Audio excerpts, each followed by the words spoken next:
በጣም አዛኝ ተመሆኑ የተነሳ ጠላቶቻቸው እንኳን ሊገሏቸው ከበው ባሮች ነበሯቸው። ብዙ ባሪያዎች አሏቸው።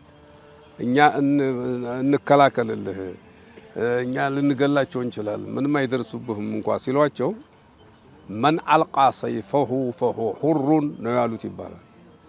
ሰይፉን የጣለ ሰው ጎራዴውን የጣለ ሁር ነው። ለኔ ብላችሁ እንዳትከራከሩ ማለታቸው። ይሄ የዝነቱ መገለጫ ነው። እኔ መሞት ይሻለኛል እንጂ በኔ ምክንያት ሰው መሞት የለበትም፣ በኔ ምክንያት ደም መፍሰስ የለበትም ማለቱ ነው።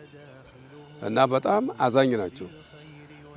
ተአዛኝነቱ መገለጫ አንዱ ሌሊት ሲነሱ ቤት ውስጥ ያለውን ሰው እንቅልፍ ተኝቶ ተሆነ አይቀሰቅሱትም ይላል። በጣም ተዘነተው የተነሳ ሶላት ስገድ ተነስ ምናምን አይሉ፣ ተነስቶ ያገኙት እንደሆነ ነው የሚያዙት። ውዱእ አድርግ ምናምን ይሉታል። ተነስቶ ታገኙት እንጂ ቀስ ብለው ድምጣቸው እንኳን እንዳይሰማ ተነስተው ነው ብቻቸውን የሚሰግዱት ይላል። ሌላው መገለጫው የዝነታቸው ውዱእ የሚያደርጉበትን ነገር ራስዎ ይፈልጋሉ። ተነስተው አንድ ባለቤት አንድ ቤት ታሉት አንድኛይቱ ምን አለቻቸው?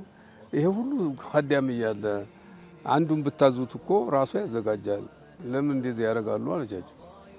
አይ ሌሊት የሳቸው ነው አሉ። ማረፊያቸው ነው። እኔ ራሴ ነኝ የምሰራው የሌሊቱን አሉ ይላል።